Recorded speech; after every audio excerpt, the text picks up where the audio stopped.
மத்தேயு சுவிசேஷம் 16ஆம் அதிகாரம் 26வது வசனம். மனிதன் உலகம் முழுவதையும் ஆதாயப்படுத்தி கொண்டாலும் தன் ஜீவனை நஷ்டப்படுத்தினால் அவனுக்கு லாபம் என்ன? ஒரு வேடிக்கையான கதை ஒன்று உண்டு. அதாவது எல்லாவற்றையும் கற்றறிந்த ஒரு ஞானி என்ன பண்ணாரா, ஒரு நாள் ஒரு ஊருக்கு போகணும். அப்போ அந்த ஊருக்கு போகணும்னா அவர் என்ன செய்யணும், ஒரு ஆற்றை கடந்து தான் அவர் செல்ல வேண்டியிருக்கும். அதுக்கு என்ன செய்வாங்க, பரிசலில் அந்த ஆற்றை பயன்படுத்துவாங்க. எல்லோரும் ஏற்றி கொண்டு போய் அந்த கரையில் சேர்ப்பாங்க. அப்போ அந்த மாதிரி அவர் என்ன செய்தால், ஒரு பரிசலில் அவர் போய் கொண்டிருக்கும்போது பரிசலை நடத்தி கொண்டிருந்த அந்த மனுஷனை பார்த்து அவர் ஒரு கேள்வி கேட்டார். என்ன கேட்டார்னாக்கா,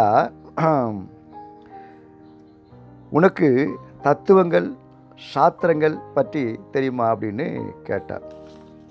அந்த மனுஷன் சொன்னால் எனக்கு தெரியாது. அப்படியா, உன்னுடைய பாதி வாழ்வை என்ன செய்கிற நீ இழந்து விட்ட அப்படின்னு இந்த ஞானி சொல்கிறார். கொஞ்ச நேரம் போனப்போ மறுபடியும் பரிசல்காரனை பார்த்து சொல்கிறாரு, உனக்கு விஞ்ஞானம் மெய்ஞானம் பற்றி ஏதாவது தெரியுமா? அவன் சொல்கிறான், எனக்கு ஒன்றுமே தெரியாதாயா. அதற்கு இந்த ஞானி சொல்கிறாரு, அப்படியா போச்சு, உன் வாழ்க்கையில் முக்கால் பாகத்தை என்ன பண்ண இழந்து விட்ட அப்படின்னு சொன்னார்.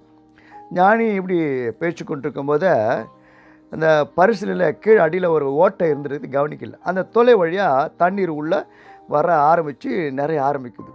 அப்போ அந்த பரிசலுக்காரன் அந்த ஞானி பார்த்து கேட்குறான், ஐயா பரிசலில் இன்னும் கொஞ்ச நேரம் முழுக போதையா, தண்ணி நிரம்பி நிற்குது, முழுக போகுது, உங்களுக்கு நீச்சல் தெரியுமா அப்படின்னு கேட்டான்.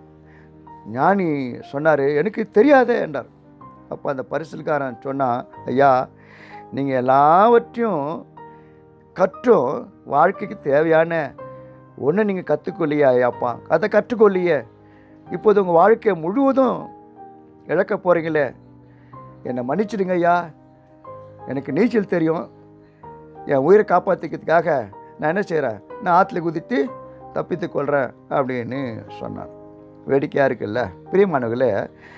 இன்றைக்கு அநேகர் என்ன செய்கிறாங்கனாக்கா, உலக புகழுக்காக, படிப்புக்காக, பெருமைக்காக, பணத்துக்காக என்ன செய்கிறாங்க, அப்புறம் ஆடம்பரத்துக்காக இரவு பகலாக ஓடிக்கொண்டிருக்கிறார்கள். ஆனால் தேவனுக்கு உரிய காரியங்களில் முக்கியத்துவத்தை கொடுக்காம அலட்சியமாக இருக்கிறாங்க. இதனால் தோல்வி தான், இழப்பு தான் ஏற்படுகிறது.